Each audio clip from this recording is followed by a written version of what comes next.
Wow, this movie is awesome.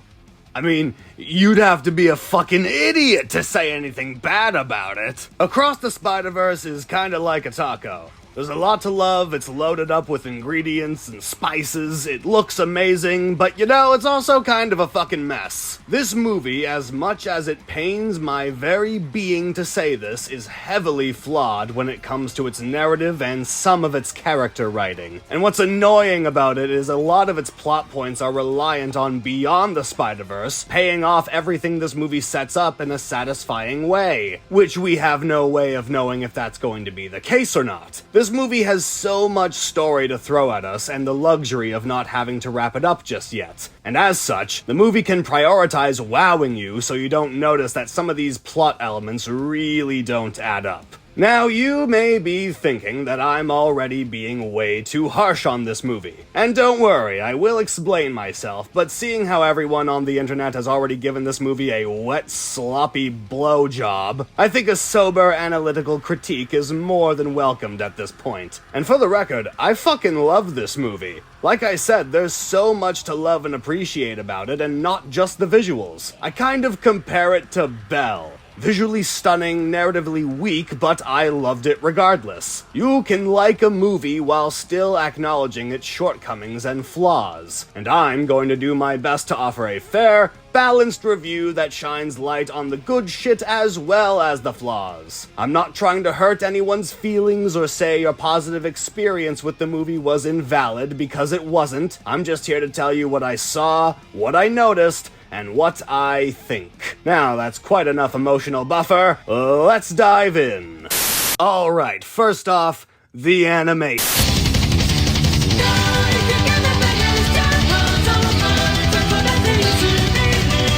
You don't need me to tell you that this movie is a visual masterpiece. It somehow surpasses the first film in spades and makes it look tame in comparison. Each world is distinct, unique, and abundant with creativity. Earth 65 in particular is a cavalcade of pastel colors and landscapes. The decision to have the environment reflect the emotions of the characters was a definite risk that could have been detrimental had the execution not been this good. This shit is like watching the concept art for the movie in full motion. The painterly watercolor aesthetic is beautiful, and it complements the dialogue and emotions brilliantly. But my personal favorite is Mumbattan. It is one of the most ambitious and insanely detailed overworlds to exist in animation, ranking up there with other iconic worlds like the lavish city of Bonta, the majesty that is Belleville, and the online world of You. It is so impossibly packed with life, vibrancy, character, and culture, and it only takes up 15 minutes of screen time? That's fucking impressive. Mumbattan alone is a testament to the talent that is on display here. I wouldn't mind a whole Spider-Verse movie taking place in this universe. And that's not even mentioning the plethora of diverse animation styles this film utilizes. The 1960s hand-drawn style, the punchy 1970s rock and roll aesthetic of Spider-Punk, more on him later, the beautiful monochrome and stipple design of the Spot's backstory, as well as the incredibly graphic and chaotic animation of the Spot himself. Also, I love how you can see the sketches and construction lines on his body. Nice touch. But one of the big standouts for me is the Lego segment animated by a goddamn 14-year-old artist who goes by Lego Me the OG on YouTube. Good on ya, kid. Fuck yeah, that's awesome. If there's one thing to praise this movie for, it's giving that kid a golden opportunity to have his art appear on the big screen. 14 years old, what the fuck am I doing, man? As you can see, the animation is in a class of its own, and it alone was well worth the price of admission. Unfortunately, the artists who worked on this film were subjugated to unfair working conditions, being forced to work 11-hour-plus days, 7 days a week for more than a year, which caused 100 artists to leave production. Now, I believe that's what the kids today would call a massive load of ass. And the sad part is, this isn't even the first time we've heard about this kind of thing. Life of Pi, Sausage Party, Frozen 2, The Flash, the fucking MCU. Artists getting treated like absolute shit. I don't know who set this precedent in the industry, but it needs to fucking stop. Animation artists and VFX artists are among the most overworked, battered and bruised workers in the entertainment industry. It is beyond bullshit how producers get to force their ridiculous schedules and impossible expectations on them. I can't see anyone who supports the art of animation being okay with these kinds of production practices. Artists are not goddamn machines. Now, just to clarify, I know how labor-intensive animation is. That's kind of the point. It's called a hustle for a reason. And throughout the decades, there have been many a production hell that have plagued animation pipelines, from The Thief and the Cobbler to Evangelion. It's unfortunate, but it is a reality animators sometimes have to endure. And when it comes to making a big-budget Hollywood movie, that's going to be a demanding and disciplinary process. And as a result of that, you'll most likely have to pull some major overtime to get your scenes done. It's the nature of the beast. With that said, I would also argue that your work should never consume your life for 11-plus-hour days, 7 days a week for over a year, nor disenfranchise you to a point where you walk out of production. Making art doesn't have to be cruel, and making movies doesn't have to be a terrible experience. So, as far as I'm concerned, there's no good excuse for crunching your workers like this, even if the end results are astounding. So, as godly as the animation is, it comes at an unfortunate cost. But since we're talking shit, let's talk some shit. Flaws. This movie's got 'em. No movie is free from flaws, not even the most praised and celebrated film of 2023. And while these flaws don't necessarily break my overall enjoyment of the film, they're still quite sizable and worth dissecting. Let's start with one of my biggest gripes with this movie, the Spider Society. On the surface, it seems pretty cool. That is until it's revealed there's a dark secret behind it all. In order to maintain the balance of the multiverse, pivotal tragedies exclusively to Spider People known as canon events must play out so that the fabric of reality doesn't get torn apart, meaning every single Spider hero experiencing immense tragedy is all a part of the canon that connects all of them and keeps the Spider-Verse intact. Okay. Here's my problem with that. Every single Spider person in this society is just okay with that? Miles was seriously the first one to point out how fucked up it is to just let loved ones die, push back against Miguel, and rebel against the society? Wouldn't it make more sense if there was already a brewing divide between the Spider People with conflicting opinions, and Miles was the straw that broke the camel's back? I have no doubt that there are some Spider People that would subscribe to that dark philosophy, but every single one of them? That seems unlikely. However, there is a counter-argument I've heard for this exact gripe. Considering they're fighting to keep the multiverse from being destroyed, one could argue it's a noble enough cause to sacrifice their loved ones for. Not to mention, most of them found out about canon events after their canon event happened, so it's not like there's much they can exactly do about it at that point. Some Spider People are willing to carry that weight with them because being Spider-Man has always involved sacrifice. So if some of them are complacent with fate dictating the outcome, sure, okay, I can buy that. It's just the fact that all of them having no qualms about their loved ones dying for the greater good is a definite stretch for me. Because the whole point of Spider-Man is, well, as naive as it sounds, he'll always try to do both. He'll always try to prevent the same tragedies that fell upon him. He won't always succeed, of course. That's one of the identifiable parts of the character. The hardest part of this job is you can't save everyone. But he'll always try. Against all odds, no matter how dire the circumstances, he won't let down. You can't just ignore that she's in danger. Hey, I'm trying to focus on what's important. What's important is not standing by and allowing someone to suffer or die because you do nothing. If you don't get that, then you don't get the first thing about being Spider-Man. Hey, yeah, exactly.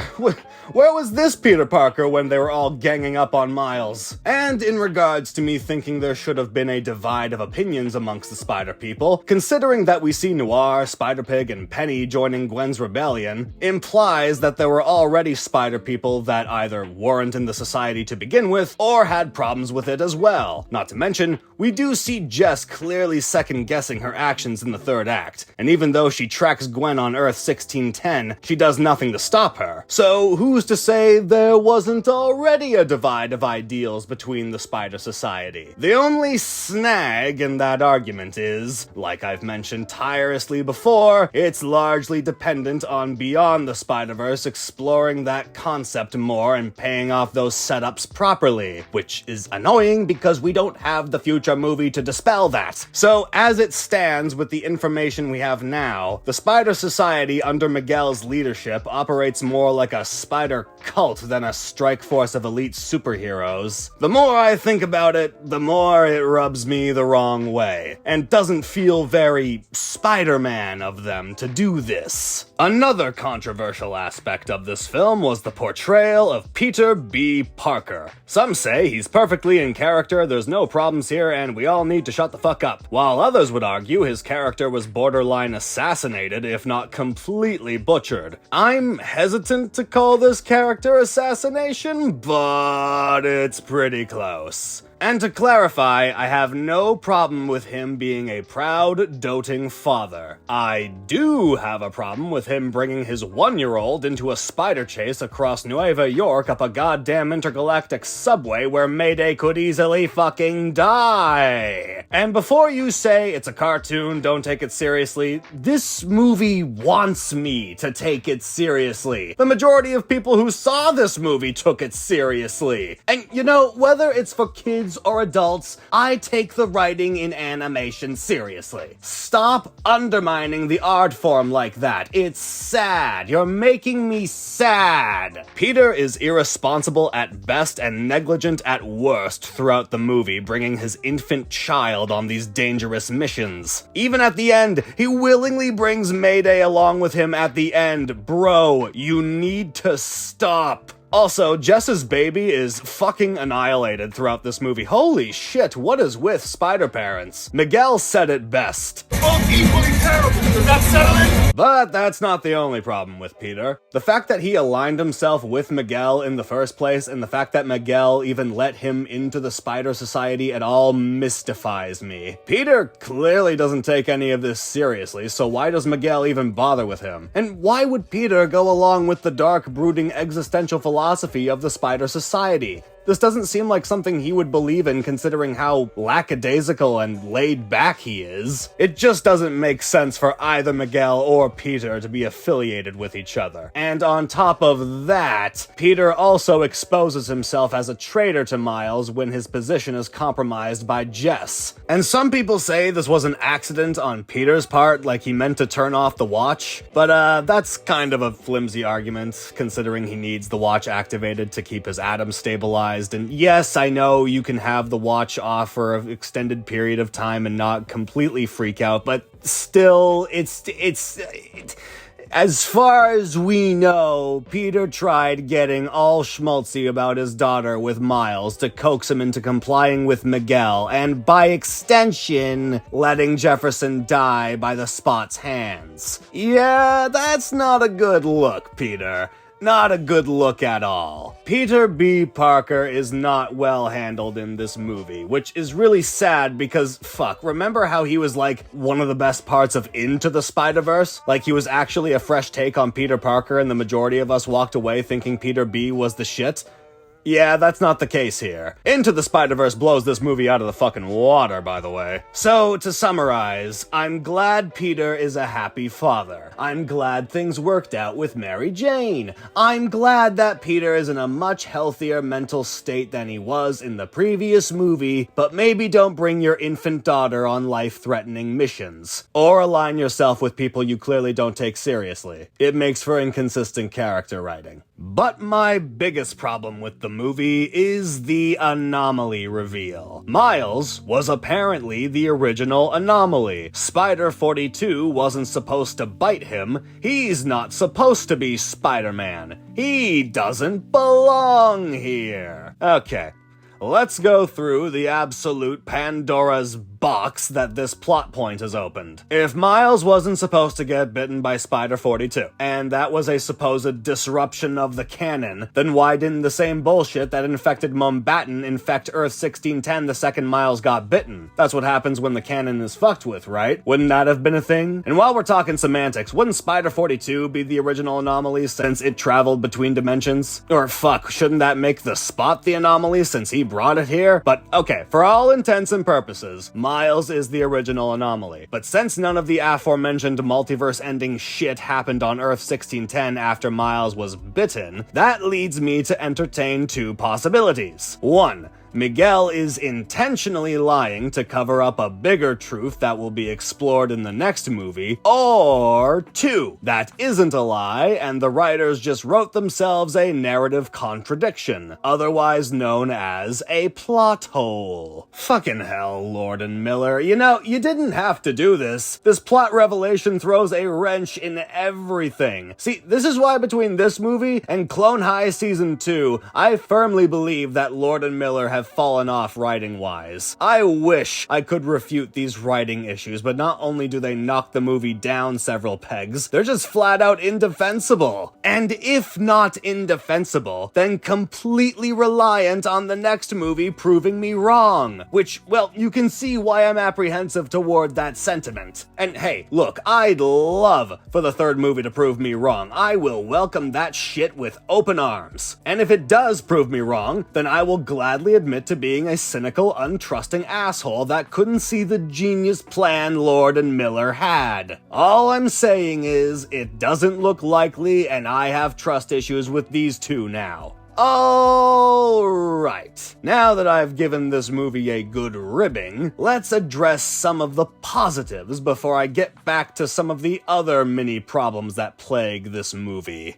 As hard as I've been on it, there is a lot to love in this movie. One of the most noticeable merits this movie has is the immaculate score. Daniel fucking Pemberton shredded serious ass with the music, which is amazing cause Into the Spider-Verse's music was already hype as shit, so the fact that he was able to continue that streak with as much panache and bravado as he does makes him a goddamn Sigma maestro in the industry. I'm not a music aficionado by any means, so I can't really discern the music theory behind the score, but I did notice that whenever Gwen had a heroic moment, the percussion picks up and becomes the star of the piece. That I very much appreciated. Plus, the start a band score that plays at the very end of the movie has me blaring my headphones. That's some good shit. Music can very well be the saving grace in any piece of flimsy media, and while here the animation certainly does take center stage, the score and the songs only enhance it and create a wonderfully energetic and lively atmosphere. My one complaint is none of the music in this movie comes close to meeting the insane levels of unmitigated hype that the What's Up Danger orchestral cinema version generates. Like, no contest, still peak Spider-Man this scene, but still, it'd be a crime not to mention the incredible work this guy put in for the sequel. Music can do a lot of heavy lifting, and it certainly helped out here. Another thing I liked about this movie is the Spot. This guy is a gem. Not only do I find Jason Schwartzman hilarious as the character, but the animation with his portals is so inspired, clever, and fun. It adds so much comedy and creativity to the movie. His introduction scene is simply delightful to witness. Like, look at this guy. He pats the bananas. That fucking kills me. Also, I love how, since he has such a hard time using his portals to transport the ATM, he just uses soda cans to roll it out from the store. I love this guy. And I already talked about this, but I absolutely love his erratic reality-bending animation once he becomes,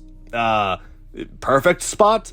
Yeah, Perfect Spot, why not? However, as much as I love him, he only gets like 13 minutes of screen time? Because the film completely neglects him halfway through the Mumbattan scene, and we only see him one more time at the end when he arrives on Earth 1610. I know we'll get more of him in Beyond the Spider-Verse, but still, it would have been nice to see this guy have more of a villainous presence. Now let's move on to one of my favorite characters in the movie, Pavitra Prabhakar. Precious baby boy. Absolute sunshine. Little ray of happiness. Oh my god, you are too pure for this world. Everyone's already made this joke, but yeah, they actually made a depression-free Spider-Man. Incredible. Pav's irresistible charm comes from his wonderful childlike innocence and excitement about being a full-fledged superhero. He and Tom Holland's Spider-Man would probably have a blast together. And while he's definitely naive and overdue for a hard-hitting canon event, he still exemplifies that heroic Spider-Man mantra of "I can do both," which only endears us to him more. However, as sad as it is to say, there is an inconsistency with his character. Pav was only Spider-Man for 6 months, and at some point within those 6 months, he was recruited by Miguel, and despite being in that secret society for that time period, he has no idea what the mysterious black goo is or what canon events are. Wouldn't Miguel have to tell him about that shit? You know, about the canon and what happens when it's broken? Which leads me to ask, why would Miguel let Pavitra into the Spider Society if he's not going to relay the same canon event info he relayed to everyone else? And why would Miguel even let a Spider-Man who hasn't experienced his canon event yet into the Spider Society? Doesn't that go against everything Miguel stands for? He won't let Miles into the Spider Society, but this other teen who's only been Spider-Man for 6 months, yeah, sure, let him in. So I guess this has less to do with Pav and more to do with Miguel's inconsistent standards when it comes to recruiting spider people. Which leads us to Hobie. And what's not to love about Hobie? He's the standout character of the movie by far. He's got the coolest and most unique animation style out of everyone, a rebellious edge, an anti-authority philosophy, he's super friendly with everyone, has a lovable personality, and even helps Miles by giving him sage advice to escape the society. He was the only one who sensed that fuckery was afoot with Miguel and dipped when they all started ganging up on Miles. Not only that, but he stole parts and gizmos from the society to make his own dimension-hopping watch for Gwen. In a way, he was one step ahead of everyone else. Plus, I just can't get enough of this little chuckle here. It's great. Hobie is a real one. He's a solid guy to have in your corner and will 100% always have your back.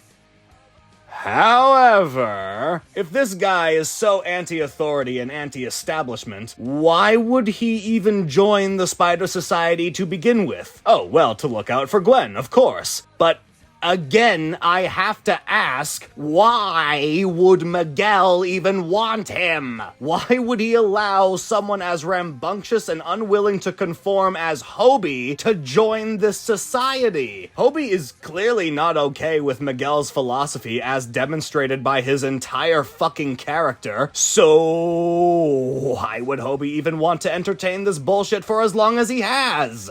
I don't believe in consistency. I'm sorry, this shit does not add up. I love Hobie, but yeah, he doesn't make any sense. But the one who makes even less sense is fucking Miguel. Okay, Miguel. We gotta talk about Miguel. You don't make any goddamn sense. You seem to let anyone and everyone into the society, regardless of whether or not they even agree with you. You apparently don't fill certain people in on canon events and why they can't be tampered with when that's the whole point of your fucking spider cult. You throw a pissy little temper tantrum at a 15-year-old kid who has little to no context for what's going on. You then hold that same 15-year-old captive for not wanting his father to die. And to top it all off, you're just a fucking asshole. When he was first introduced at the beginning of the movie, he seemed like a fine enough guy. Got a lot of emotional baggage, no doubt, but he was reasonable and level-headed enough to let Gwen help him out and let her join the club. Then the next time we see him, he's way too off the handle and unnecessarily harsh. And look, I get it. He's got a lot on his plate. He tried fucking with the canon to see his daughter again, and he inadvertently caused some intense multiversal cataclysm to happen. He's been living with that burden ever since while trying to keep the multiverse from falling apart. I get it. He's exhausted, depressed, emotional, and sometimes he lashes out. But Jesus Christ, is he inconsistent with who gets to join the super secret club. And then he gets mad when those same goofy spider people don't comply with his requirements. Like,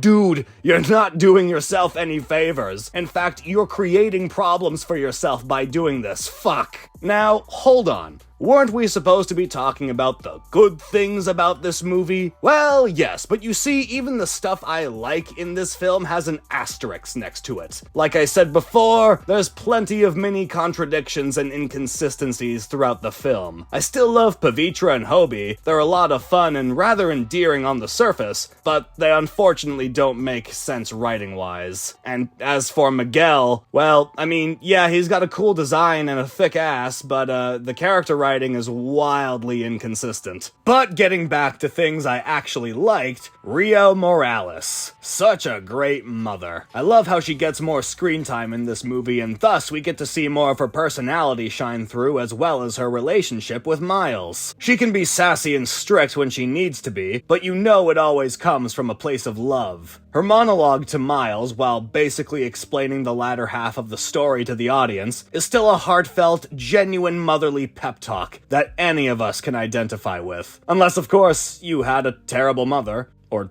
no mother at all. I don't know your life. But even so, Rio is a great character in this movie. Her and Jefferson both make it out completely unscathed as far as their character writing is concerned. And can I just say how much I love these two parents? These are probably the most realistic and honest depictions of hard-working animated parents since, I don't know, fucking The Incredibles, The Mitchells versus the Machines.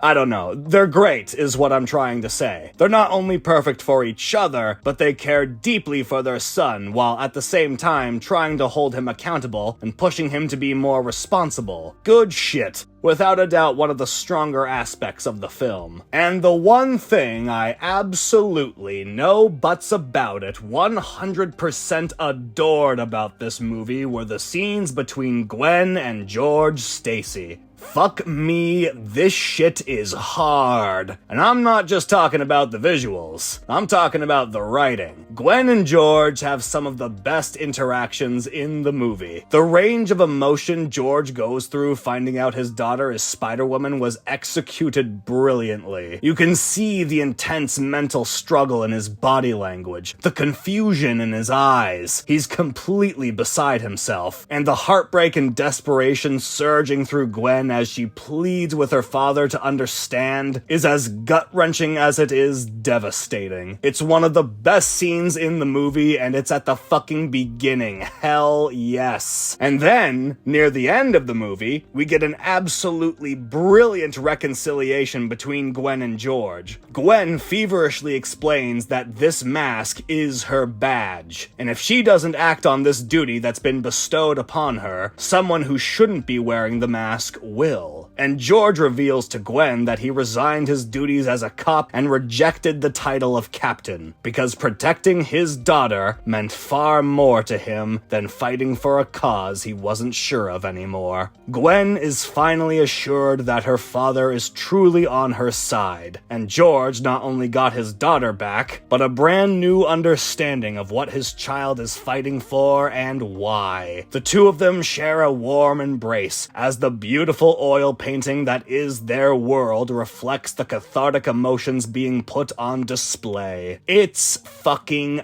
amazing. Gwen went from being a mere side character with minimal depth in the first movie to being one of the biggest emotional anchors of the sequel. They expanded on her character brilliantly, and I couldn't be happier with the execution of her writing as well as her father's. But we're forgetting someone.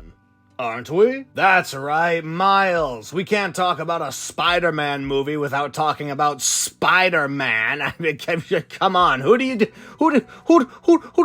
think I am? I put it off until now because, well, as you know, there was a lot to tackle with this film. But Miles is, of course, our main character. How does he fare in this outing? Well, you know, actually, he fares pretty well. Aside from the anomaly thing, of course, but Miles has been Spider-Man for a year now, and even though it comes with great perks, he's struggling with telling his parents the truth about his identity, and as a result, communication with his parents has fallen through. He's so focused on being Spider-Man that his other responsibilities have been put on the back burner. He tries to make an effort to apologize, but it doesn't seem to work out for him. Of course it says "I'm not proud" on the nose much. All in all, Miles is feeling rather overwhelmed. Throughout the first act, he experiences similar day-to-day turmoils you'd expect from any Spider-Man story. Hell, his communication troubles with his parents was straight up repeated from Into the Spider-Verse. It all feels very samey and familiar. Not really anything we haven't seen before. But to be honest, I'll take familiarity over character assassination any day. And in all honesty, I rather like how he tries to connect with his dad as Spider-Man. Like, sure, it's played mostly for laughs, but Miles is also genuinely trying to give Jefferson advice on how to approach a dialogue with his son. It shows that Miles is as invested in his father as Jefferson is with Miles. And it also shows a more vulnerable side of Jefferson as he expresses the immense pressures of being a cop. It's actually a pretty nice scene. But the slice-of-life antics are brought to a halt when Miles makes a bold decision to follow Gwen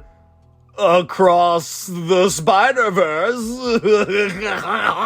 He has a spat with the Spot, saves a bunch of people from the falling Alchemax building, disrupts a canon event, and eventually makes his way to the Spider Cult. Through Miguel's monologue, Miles learns of the canon, and subsequently, how Jefferson will eventually die. And something I really liked is how immediate it is for Miles to not accept that shit. The second he finds out there's a set fate for him, his first thought is to find a way to stop it. Which, you know, any spider hero would do that, right? Miles represents the tried-and-true Spider-Man philosophy fantastically in this film. He can't let someone suffer even if sacrifice is part of the job. This ties back to what Peter B. Parker said in the trailer for the first Spider-Verse. You can't focus on saving everyone, you have to focus on saving just one person. And Miles is, for some reason, the only one who retained that sentiment. He firmly stands his ground when the Spider Cult starts surrounding him, and calls out his friends for putting him in this awful position, as well as going along with this shit. Miles is a great Spider-Man for this reason alone. His tenacity, conviction, and passion for his ideals, and the fact he never wavers in that pursuit, is downright admirable, and not to mention perfectly in character. Now, true, there is the whole anomaly bullshit I went into detail about, but for the sake of not repeating myself, I'll just stack it up to Lord and Miller better have this shit figured out by the next movie. And honestly, this anomaly information very seldom makes a difference in Miles' goals moving forward. Because in that same scene, Miles also declares that he's going to break the mold by not succumbing to the same trappings spider people fall into, especially needless tragedy. He's making his own path, not letting the deaths of loved ones define his purpose as a hero. And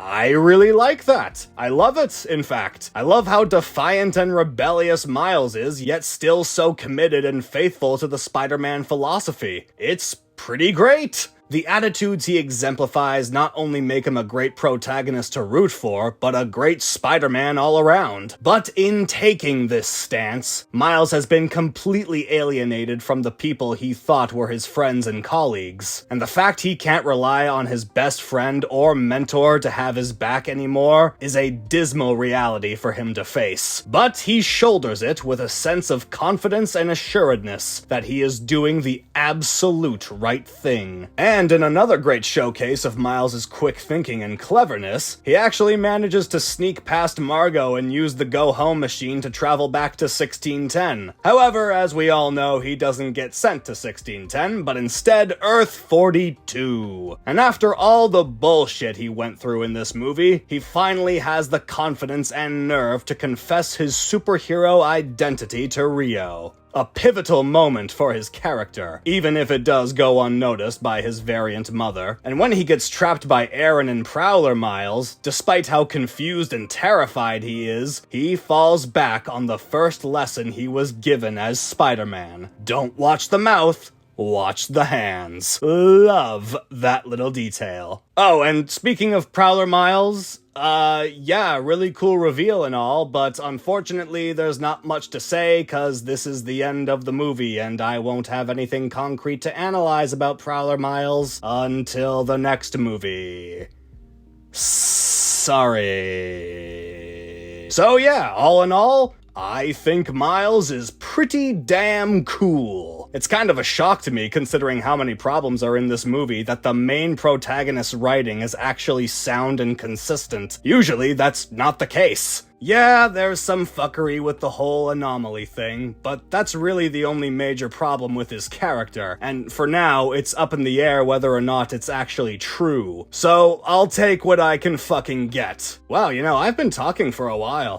Okay, I think I covered everything? Well, maybe not everything, but I've covered all the important shit. If you're still watching this video, allow me to take this time to say thank you for hearing me out. I know it can be discouraging to hear some asshole poke a bunch of holes in your favorite movie, but I have to be honest, you know? Not only that, but I try to stay consistent with my standards as best I can. I won't always succeed, of course. I'm always gonna have some form of emotional bias, but fuck, who doesn't, eh? But my opinion should in no way affect your enjoyment of this film. And if it does, I mean, why? Why are you giving me that much power? I look like this, for fuck's sake. You may not believe me when I say this, but I still do get a great amount of enjoyment from this film. I really do. However, I cannot in confidence label it as the masterpiece everyone else is declaring it as. The inconsistencies with some of these characters, the anomaly plot hole, and the narrative clusterfuck that is the Spider Society does far too much damage to this script. But even with all its problems,